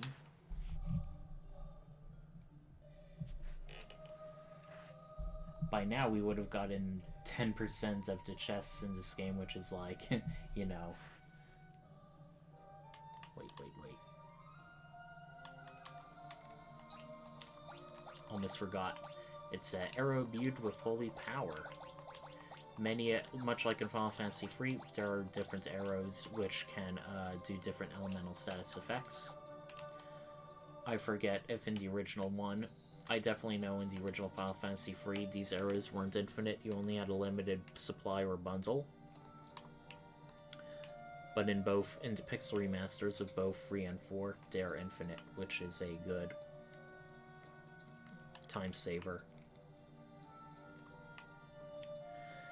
Cutscene again. Oh no!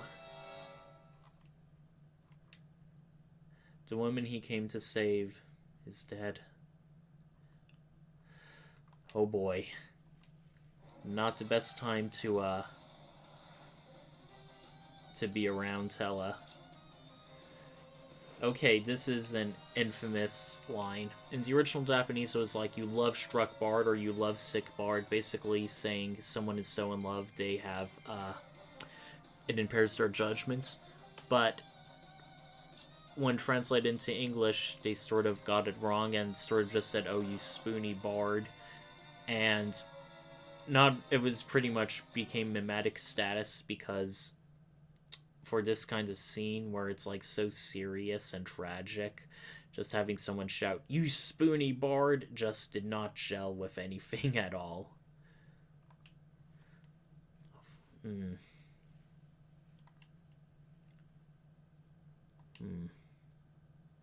Oh no. Golbez. That's a name who we're going to be hearing about quite a bit later in this game. Perhaps to few people's great surprise, Golbez is the main villain of this game. So unlike a lot of the previous Final Fantasy games, we sort of have the villain highlighted pretty early on, which was part of Hironobu Sakaguchi trying to do stronger storytelling for Final Fantasy IV. Sad music.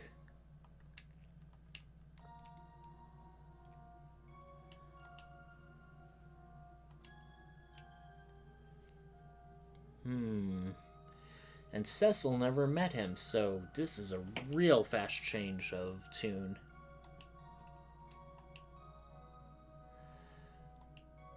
And now Tell is finding someone new to vent his anger out on.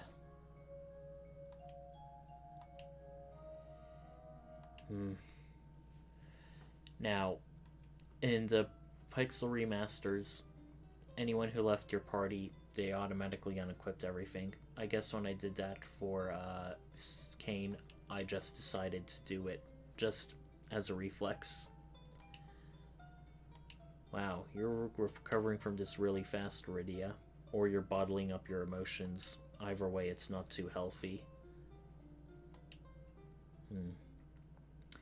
You heard that music being harp being strung in the background? That's sort of like the theme for Edward. And since you can see he has his like own special colored text box, I bet you can guess who our replacement party member is going to be.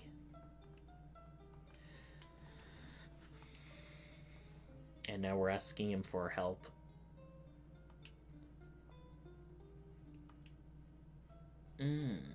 So it's not really a ruby, I guess. Oh, and he has like his own personal hovercraft.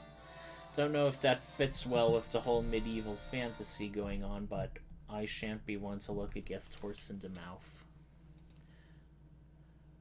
Now, even though we are automatically leaving, we can actually re-enter.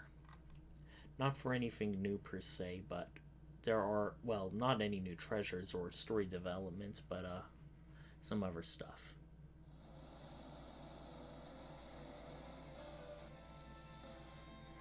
We can disembark on the hovercraft. First, let's see. See? Everything is now safe. Feather cap, iron armlet, staff. Now, let's talk a bit about Edward. Edward is a bard, and I think he's the first bard class to be like his own specific character in the Final Fantasy series. We had bards in Final Fantasy III. We have a ruby ring as well, or rather an extra one. He has his own bard's tunic, but a leather garb is better. Oh, it prevents silence. I guess we'll keep it on him. He has a dreamer's heart, can cause an enemy to fall asleep. He does not use any magic, but he has special things he can do in battle. Sing, heal, and hide. I can show him off in battle, and let me just try that right now by walking a bit or a little on the map see if I can get any random encounters. Okay, a sandworm. That is probably going to be tougher than normal. Let's hope the lizard does something. Hide basically causes him to hide. Oh, that was quick. Hide basically temporarily removes him from battle, and every time it's his turn, he can basically reappear in battle. Heal uses a potion from your inventory, except it heals everyone in the party rather than just one person. And Sing is basically the signature bard ability, where you can sing and cause certain effects based on, I think, what harp you have equipped. We are at Mount Hobbs, but we cannot proceed further because there is a wall with a block of ice. Man, if only we had a fire spell round now. If I recall correctly, these enemies may be really strong at this point in the game, so yeah, they are super strong. Well, okay, let's just heal our party.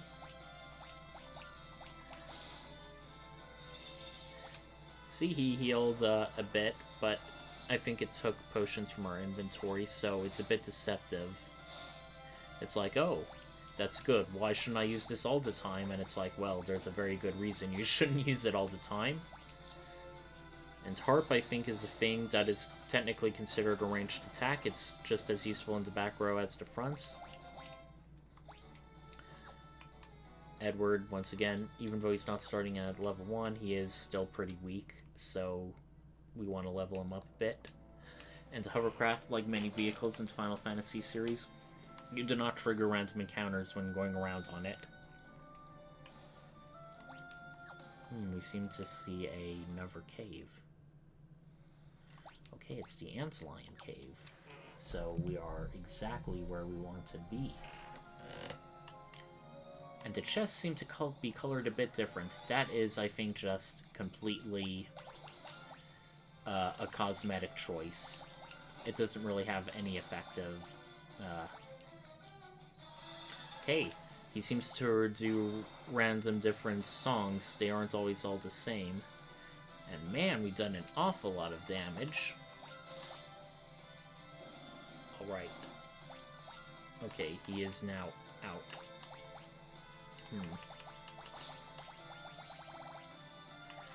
So let's use a rod. Magic arrow. Okay. Okay, the Madamantoise actually took some physical damage. Where do we want to go now?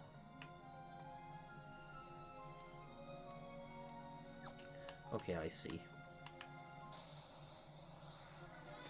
Okay, even this relatively late, we are still fighting goblins. That is kind of funny. Okay. Physical attacker, Edward is not. I wonder how much Rydia can do with her newfangled holy arrows. You know what? I'll just have everybody physically attack.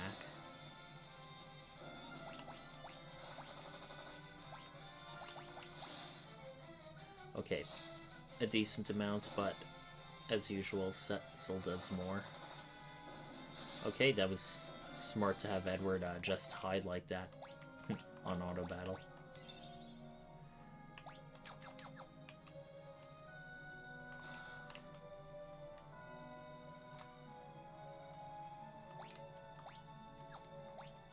Okay, we're about a third of the way there. But on the other hand, I think we should actually do a temporary retreat because we are so low, unless we can find a safe point in this place. On the other hand, these enemies aren't exactly tough to take down without magic, so I think we'll just try and power through for a bit. If need be, we can always just give an effort to Rydia and have her teleport us out. If we're ever in really dire straits. Okay, Antarctic winds. Lamia's harp. It can cause confusion. That's what an interesting thing about many of these bardic items. They can also cause various status effects when used. when used as a regular attack. And I think Confusion is definitely better than Sleep because it keeps the enemy active, but it can cause them to turn on their buddies, whereas Sleep is sort of just like a paralysis stun lock. Unfortunately, Edward does not seem to be the most accurate, and even when it does hit, it isn't always a guarantee. Edward is pretty much a Rydia at the moment. Ah, a cross cures an ally of a curse. Normally, you'd imagine it can like be used like to scare away undead. You'd think, but it's not. Is there anything up here? Ooh. Phoenix down. Effort. Emergency exit.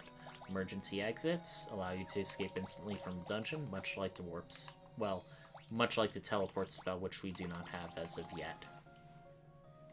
Well, let's pitch tent here. We are going to be all well rested.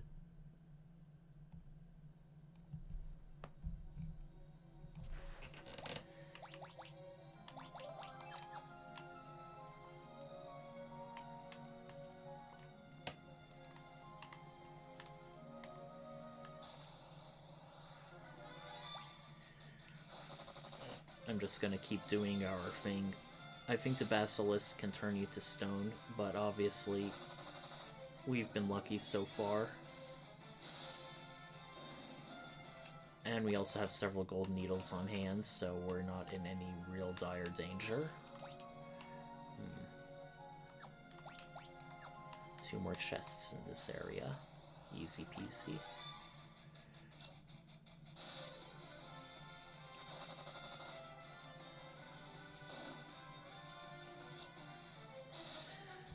Now, a thing I noticed, and I think I've mentioned it before, in some other Final Fantasy games, while, oh, I did not mean for that to happen. But as I was saying, summoners have always had, in comparison to other spellcasting jobs, a bit of a special role in the lore of Final Fantasy. In Final Fantasy IV, they seem to be basically sort of like a occupation / culture / ethnic group.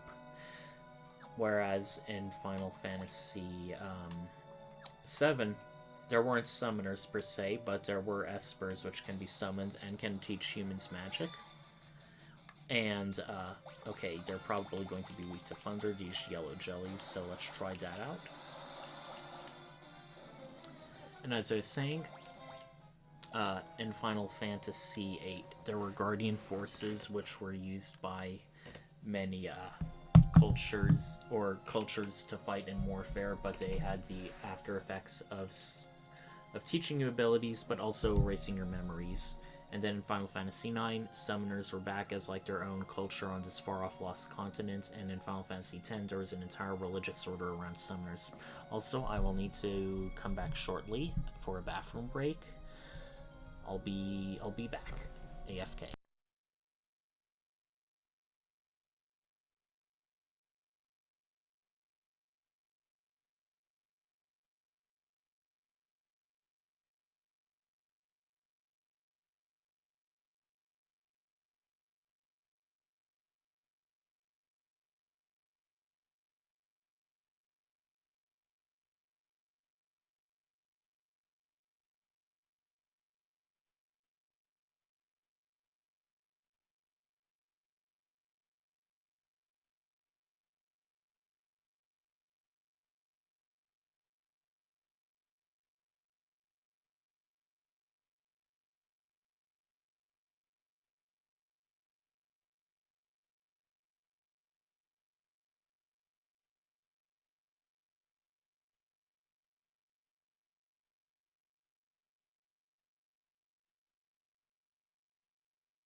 apologies for the delay, but as usual, we all have bodies, we all have bodily functions.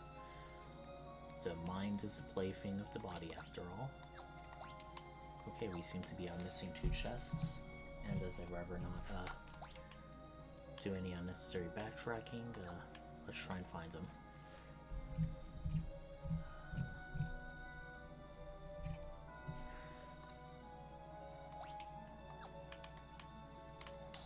On the other hand, we will get a bit more experience out of this.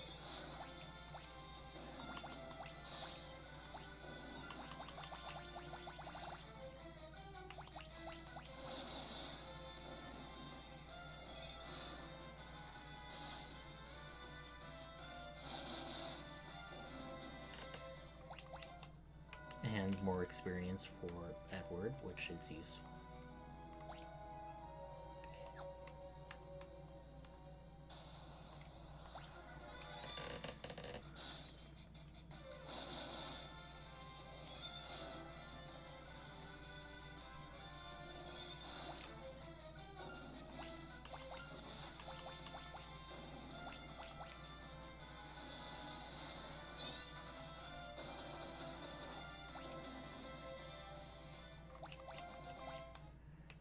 Okay, we cannot head there, but it looks like if we go... Okay, I see what I missed. I don't know if the dungeon will, like, automatically kick us out once we, get the sand rubies, so I'm just going to try and go back and get them normally. I mean, this isn't the biggest dungeon, so it's like no skin off my back if we have to take a bit extra time. Oh, as I was saying earlier about summoners, they have a special purpose in Final Fantasy, and even in the case where it's not like necessarily related to the world, in Final Fantasy 3 and 5, the vast majority of side quests involved getting them as like a new summon monster, as has been demonstrated, and in Final Fantasy 8, 9, 10, they had played major foundations in the world or certain sections of the world. So I don't necessarily know if like the people at Square Enix have some sort of favoritism or bias when it comes to certain classes. I mean, you don't see dancers having anywhere this level of like respect or significance among characters. Okay, 10-10 potion. Nothing to do without, but ooh, Domovoy. Domovoy, if I recall from, I think it's Central European or Germanic folklore, or is a special type of like goblin that lives underground. I don't really know much more about them besides that, but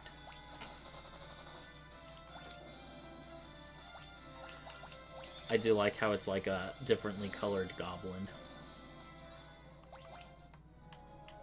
Okay. Yep. Okay, yellow jellies. I think we've encountered just about every monster of significance in this dungeon. I don't think there's any truly rare enemies so far at this point in the game. 2 level ups at once. Yeah, progression is pretty fast in this game, both in plot and just leveling up. Okay, Hundlegs. That's a new enemy. The sandworm we've encountered before, but it was outside and a bit more rare. Man, went down fast. I remember in the 3D remake, I think they were a lot beefier. They were also, like, super huge when you saw them on the map. Pardon me.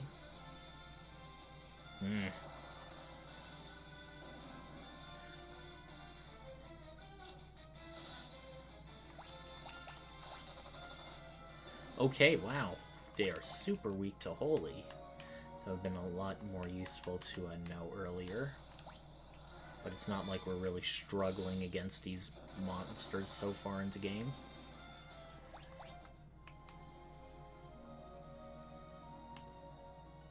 Here's the antlion nest. Before we approach any further, as usual, we are going to heal our party.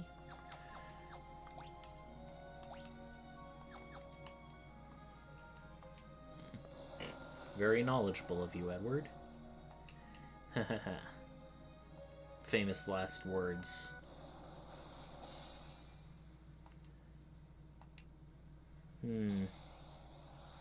Either he's mistaken, or something really riled up the Ant Lion. Either way, can't be anything good. Heh, worth a shot. We haven't really had to rely on status effects all that much in this game.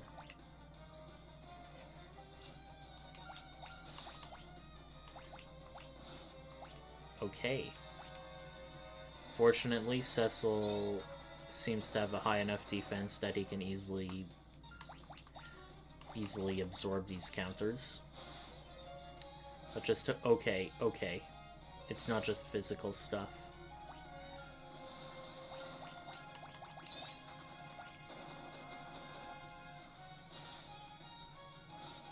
And it's not just against Cecil, he targets everyone. Or can target anyone. So let's keep ourselves healed up. You know what? Since the heal seems a bit different, I just want to make sure to see if it's actually taking away from our potions or not. Too late. Not a tough boss. When are we going to get some real challenging encounters, I wonder?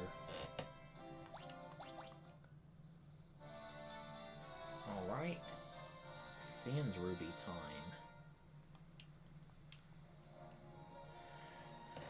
time. Yeah. Edward seems to be a bit shocked.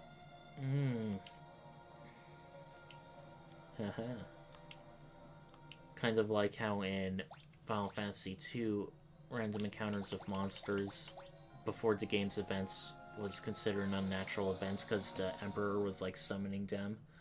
Also, in Final Fantasy III, I think there was like that evil unnamed darkness thing with sand and stuff was causing more problems. Was causing more problems, which had increased monster attacks as an over effect. I think in Final Fantasy V, monsters were just sort of like a natural part of the world, so it was not like a super huge cause for alarm. So yeah, it's sort of interesting how a lot of these Final Fantasy worlds are like supposedly, if not necessarily perfect, or of a kind of society where having monsters just roaming all over the wilderness was considered to be abnormal. Then again, if you're gonna play an RPG game, you should play it when things are interesting.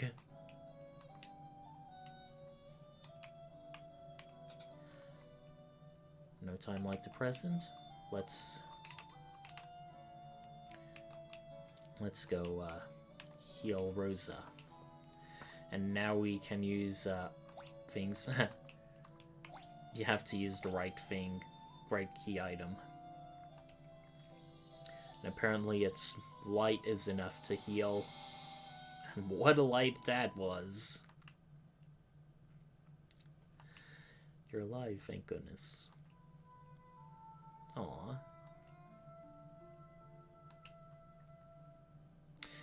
Can't believe anything the government puts out these days. Golbez. New captains of the Red Wings, appointed by the king himself. Wow. So I guess someone had to be promoted.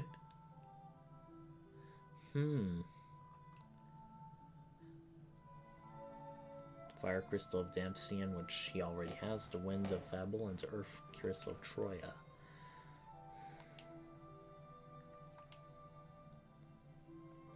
Edward is the prince. Rydia is the summoner.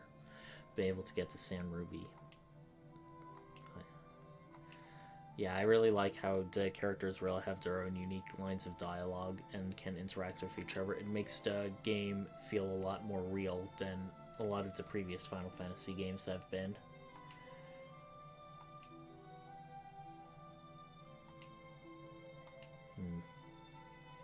Yeah. Please don't. Rosa, there's a reason why she can't.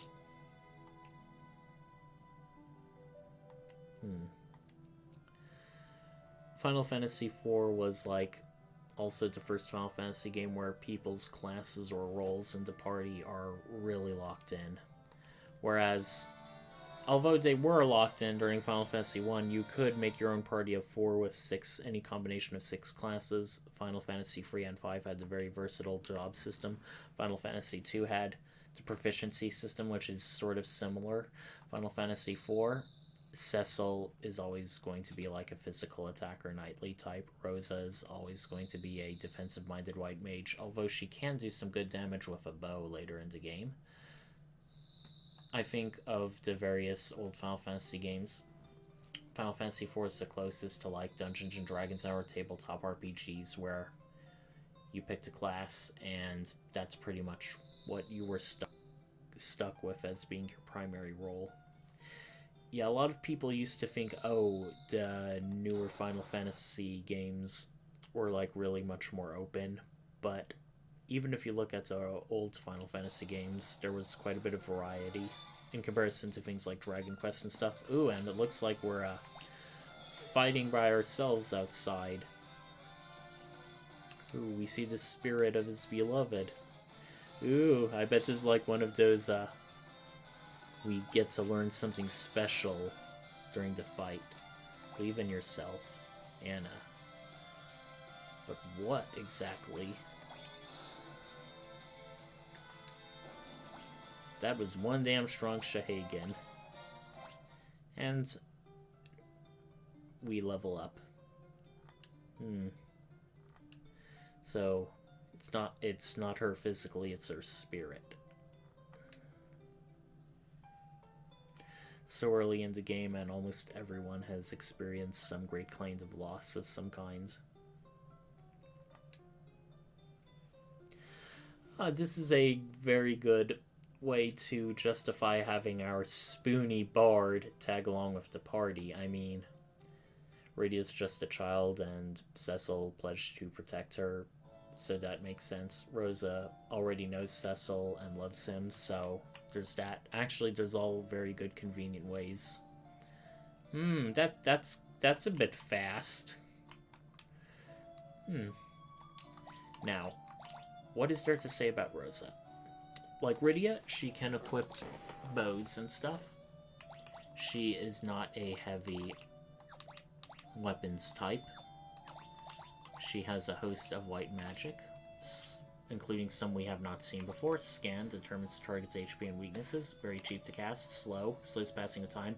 Makes an enemy much more slow to act in battle. Now let's compare them side by side with Rydia. Rosa is a bit weaker in strength and agility, but then again, she is of a much lower level right now, so I don't know if as she levels up, there'll be a big difference in the making. But now since we have 3 people, let's switch up the orders a bit if we can. Okay, so now we have... Okay, now this way, we have Cecil, our tank, our physical fighter in front, and we have our 2 mages in back, and our bard in back.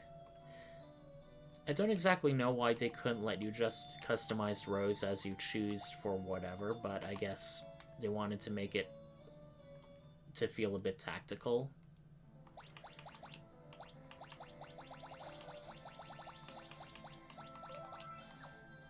Anyway, let me quickly check. We have been playing for a little bit over 2 hours, and if we count the Final Fantasy V fight against Omega, that was about... We are approaching very close to 2.5 hours, as this game is both a bit shorter and also is a bit more casual and easy to play. I am thinking a bit of calling it a night right around now. In the meantime, I think we definitely found the next game we are going to be streaming. I promise after this one, I will try and find more variety of games to play besides just RPGs and Final Fantasy. I will definitely be open to various types of suggestions if anyone has any, but otherwise, I'm just going to be going off for the night. I hope everyone had some fun watching Until next time, Quasar Night out.